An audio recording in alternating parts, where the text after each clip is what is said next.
करिश्मा। तो आज हम वैसे तो डोमेन का सारा पेज बन चुका है, लेकिन एक पर्टिकुलर टाइप्स के जो फंक्शंस होते हैं उनके लिए हमने नहीं पढ़ा था। तो उनके लिए पढ़ने से पहले हमें उनकी प्रॉपर्टीज पता होना चाहिए। जैसे अब हम स्टार्ट कर रहे हैं मॉडुलस फंक्शन से। पॉलिनोमियल फंक्शन के लिए हमने देख लिया था कि सबके लिए एक्स आर से बिलोंग करता है।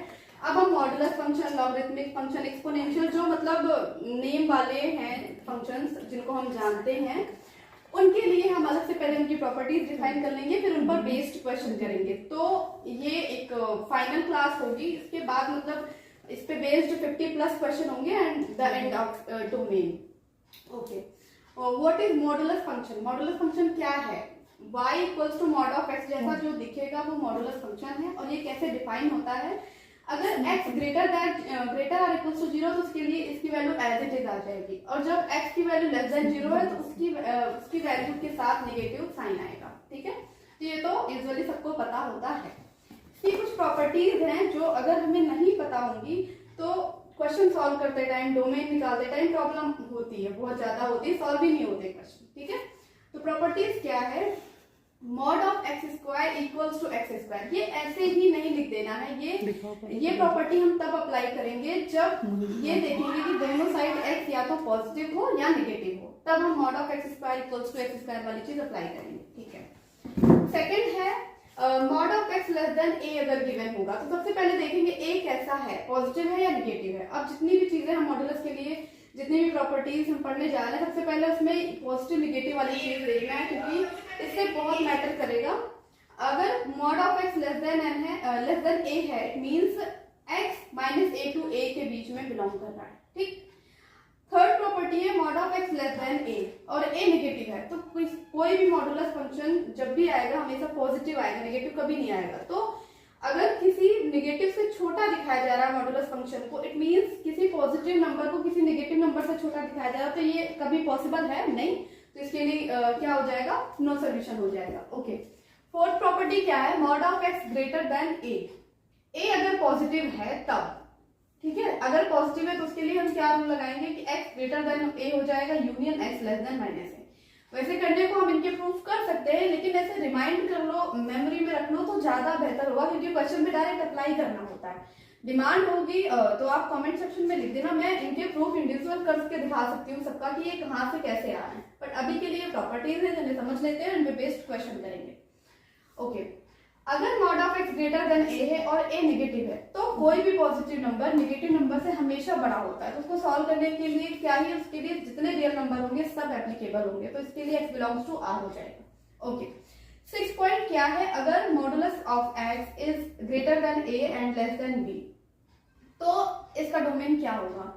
तो a से b के बीच में x की वैल्यू आएगी union minus b to minus a, मतलब a की बड़ी से बड़ी वैल्यू से छोटी वैल्यू तक, सॉरी छोटी से छोटी वैल्यू से बड़ी वैल्यू तक, इन दोनों के यूनियन से ही इसका डोमेन होगा। ठीक है, a less than modulus of x less then b होगा तो उसके लिए डोमेन ऐसे डिफाइन होगा। ओके, अगर modulus of a plus modulus of b की value modulus of a plus b के इक्वल है, तो ये क्या इंप्लाई करता है? ये इंप्लाई करता है कि ये जो a और b है ना, इनका product greater or equals to 0 होगा।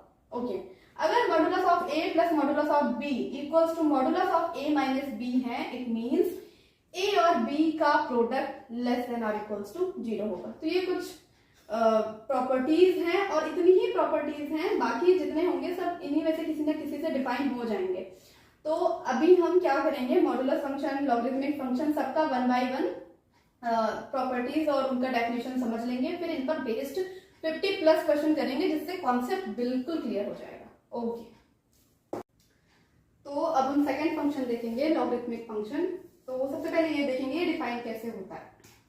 y equals to log base a x, ऐसा दिखता है लॉगरिथमिक फंक्शन, लेकिन ये डिफाइन तब होगा जब इसका बेस ग्रेटर देन 0 हो और नॉट इक्वल्स टू 1 हो, और जिस x के लिए डिफाइन कर रहे हैं वो भी ग्रेटर देन 0 होना चाहिए। मतलब ये तीन प्रॉपर्टीज होल्ड करनी चाहिए लॉग बेस x के लिए कि x ग्रेटर देन 0 होना चाहिए, a ग्रेटर देन 0 होना चाहिए और a नॉट इक्वल्स टू 1 होना चाहिए। क्लियर?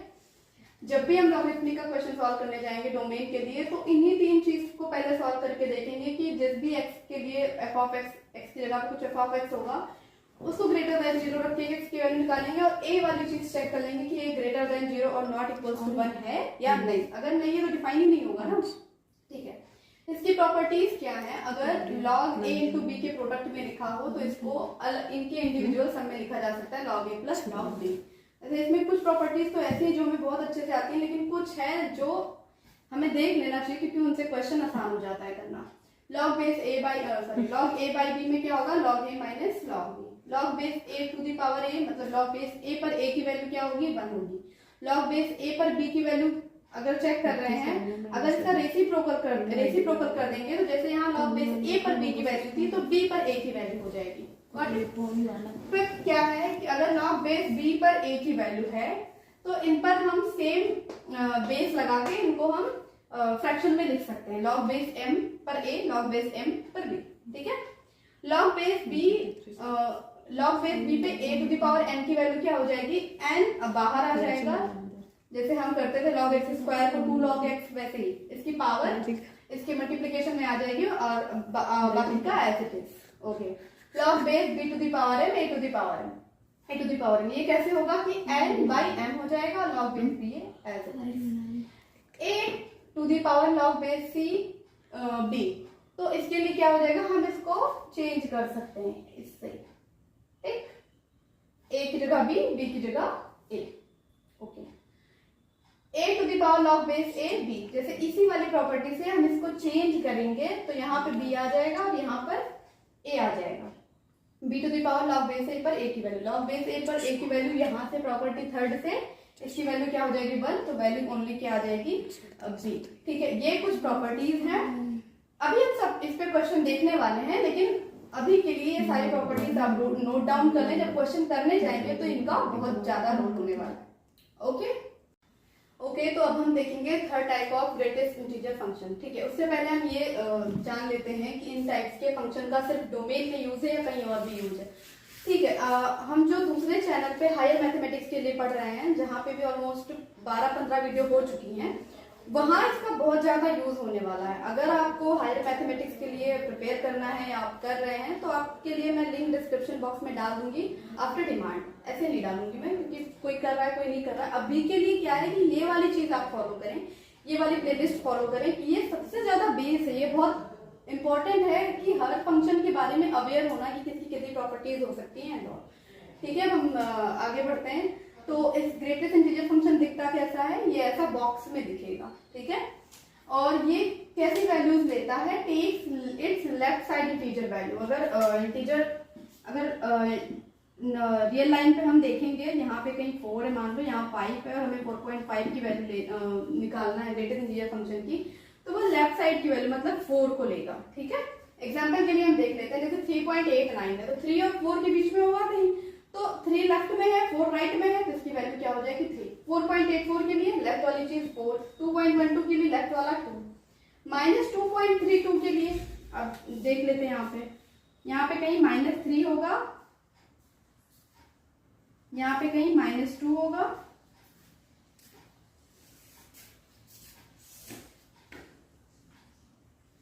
ठीक है। और ये इधर को बढ़ रहा है तो ये यहाँ पे कहीं -2.32 होगा, क्लियर। तो इधर की वैल्यू लेफ्ट साइड का इंटीजर वैल्यू लेता है, तो इसका ग्रेटेस्ट इंटीजर फंक्शन में क्या हो जाएगा, इधर का लेफ्ट वैल्यू -3, क्लियर। माइनस वाले में बहुत कंफ्यूजन होती है, इसलिए हम इसको प्रॉपर बना के देखेंगे, ठीक है। 9 के लिए अगर कोई इंटीजर वैल्यू है तो उसके लिए कुछ नहीं सोचना है, वही आ जाएगा जो उसकी इंटीजर वैल्यू, चाहे वो नेगेटिव के साथ हो या पॉजिटिव के साथ हो। 9 के लिए अगर हम ग्रेटेस्ट इंटीजर वैल्यू निकालेंगे तो 1, और -10 के लिए क्या आ जाएगा -10। इसकी कुछ प्रॉपर्टीज हैं, जैसे i कोई इंटीजर वैल्यू है उसके लिए वही वैल्यू आ जाएगी, -i है तो उसके लिए माइनस आगे लग के आ जाएगी वैल्यू, ठीक है। जैसे वहां पर 9 के लिए 9 ही था, -10 के लिए -10 आया था, ओके। सेकेंड प्रॉपर्टी क्या है, अगर x प्लस n का ग्रेटेस्ट इंटीजर वैल्यू निकाल रहे हैं तो x का इंटीजर वैल्यू प्लस n, ठीक है, ये n अलग से हो जाएगा, ऐड हो जाएगा। If greatest integer function x की वैल्यू n है तो इससे हम क्या इंप्लाई करेंगे, इससे ये इंप्लाई करेंगे कि x n से बड़ा और इक्वल होगा और n+1 से पीछे होगा, मतलब उससे कम होगा। हम देख ही रहते कि अगर हमें कोई वैल्यू x यहाँ पर है, ठीक है, यहाँ कोई n+1 है, सॉरी n है, और यहाँ n+1 है, ठीक। तो ये पूरी वैल्यू, इस पूरी वैल्यू के लिए इसमें जितनी वैल्यूज आ रही होंगी सबके लिए ग्रेटेस्ट इंटीजर फंक्शन की वैल्यू n होगी। तो n से बड़े या n के बराबर या n से बड़े सभी x के लिए, और n+1 से छोटे सभी x के लिए इसकी वैल्यू, ग्रेटेस्ट इंटीजर फंक्शन की वैल्यू क्या होगी, n ≤ x n+1।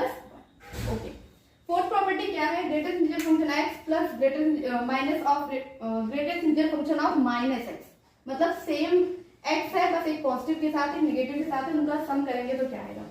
अगर ये दोनों वैल्यूज इंटीजर हैं तो 0 आ जाएगा, और ये दोनों वैल्यूज इंटीजर नहीं है तो वैल्यू -1 आएगी। जैसे x की वैल्यू अगर हमने 2 ले ली, ठीक, x की वैल्यू जब हम 2 लेंगे तो यहाँ पे रखो 2, यहाँ पे रखेंगे -2, 2 की वैल्यू 2 आ गई बाहर, और -2 की वैल्यू -2 0 हो गया। तो पहली वाली चीज वेरीफाई हो गई। सेकंड 2.8 ले लिया, तो यहाँ 2.8 प्लस माइनस ऑफ 2.8, 2.8 के लिए वैल्यू क्या आ जाएगी 2, लेफ्ट साइड ले रहा है, और माइनस ऑफ 2.8 के लिए लेफ्ट साइड क्या हो जाएगा -3, तो वैल्यू क्या आ जाएगी -1। तो वही बताया गया इस प्रॉपर्टी में, इस प्रॉपर्टी को हमने वेरीफाई किया है बाय एग्जांपल कि ये सही है। तो ये 4 प्रॉपर्टी है, सभी प्रॉपर्टीज को ध्यान से देखना है क्योंकि इनका बहुत ज्यादा रोल होने वाला है आगे।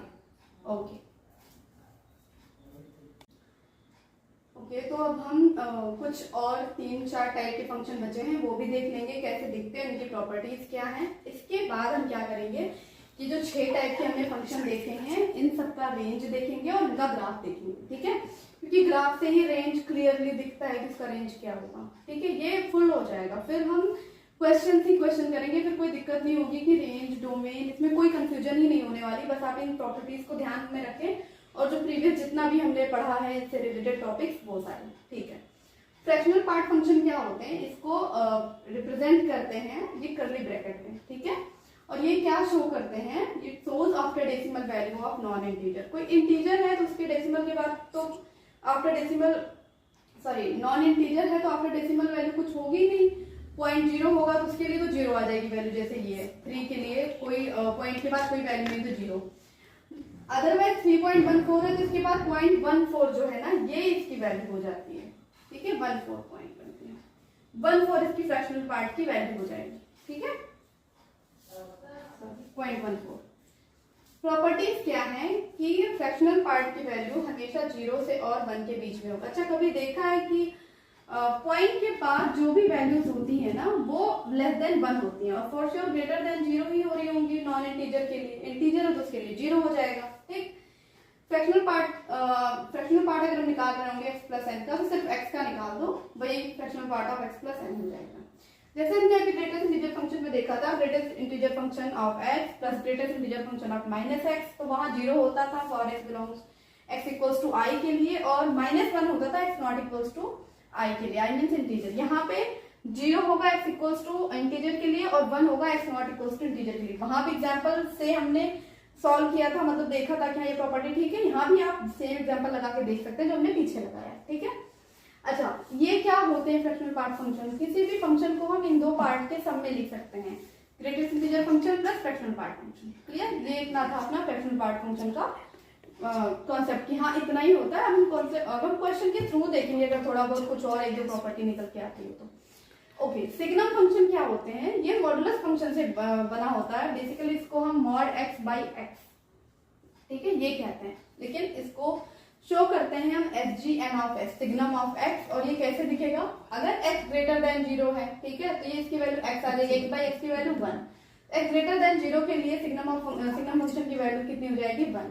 x लेस देन 0 तो यहाँ पे वैल्यू हो जाती है -x, x से कैंसिल हो जाता है क्योंकि वैल्यू क्या आ जाता है -1, तो x लेस देन 0 के लिए वैल्यू हो जाएगी -1। x इक्वल्स टू 0 के लिए, ठीक है, x इक्वल्स टू 0 के लिए 0। ये था अपना सिग्नम फंक्शन। अब हम देखेंगे एक्सपोनेंशियल फंक्शन क्या होते हैं। जैसे हमने अभी लॉगरिथमिक फंक्शन देखा था, तो लॉगरिथमिक फंक्शन में क्या था, लॉग बेस ax टाइप से था, जहां पर a ग्रेटर देन 0 होना चाहिए, नॉट इक्वल्स टू 1 होना चाहिए, और x ग्रेटर देन 0 होना चाहिए, ठीक है। तो उसी का ये इनवर्स फंक्शन है, ठीक है। ये मिरर इमेज एक दूसरे का भी, जो हम ग्राफ के थ्रू देखेंगे, रेंज करने के लिए जब देखेंगे, इसी वीडियो में हम देखने वाले हैं। अभी हमने जितने फंक्शन पढ़े हैं उनको ग्राफ के थ्रू देखेंगे, इनका रेंज क्या है, तो ग्राफ भी हो जाएगा क्लियर इनका, और इनका रेंज भी क्लियर हो जाएगा। और हम ये भी देख लेंगे कौन किसका मिरर इमेज है। जैसे मैं बता रही हूँ कि लॉगरिथमिक फंक्शन और एक्सपोनेंशियल फंक्शन एक दूसरे के मिरर इमेज है, ठीक है। अगर f of x equals to e to the power x type से डिफाइंड है, जिसमें a कांस्टेंट है और x वेरिएबल है, तो इसे हम एक्सपोनेंशियल फंक्शन कहेंगे। इसमें क्या होता है, इसमें दो टाइप से a हो सकते हैं, a ग्रेटर देन 1 हो सकता है और 0 और 1 के बीच में हो सकता है। ऑलवेज ग्रेटर देन 0 तो होगा, लेकिन ग्रेटर देन 1 के लिए अलग होता है और 0 और 1 के बीच में एक अलग इसका डिफाइन करते हैं। इसको हम ग्राफ के थ्रू देखेंगे कि दोनों का रेंज क्या आता है, ठीक है। ओके, तो ये था अपना all about functions, types of functions. अब हम इनके ग्राफ्स देखेंगे और इनका रेंज देखेंगे। जब सब क्लियर हो जाएगा तो इन पे बेस्ड हम क्वेश्चन करेंगे, ठीक है। फिर कुछ नहीं रह जाएगा जो समझने जैसा होगा और समझ में नहीं आएगा। हाँ, ज्यादा से ज्यादा क्या होता है, ट्रैगोनोमेट्रिक फंक्शन और इनवर्स फंक्शन, वो भी हम देख लेंगे ग्राफ के थ्रू ही। वो वाला कॉन्सेप्ट ग्राफ नहीं कवर होगा। Okay, thank you so much.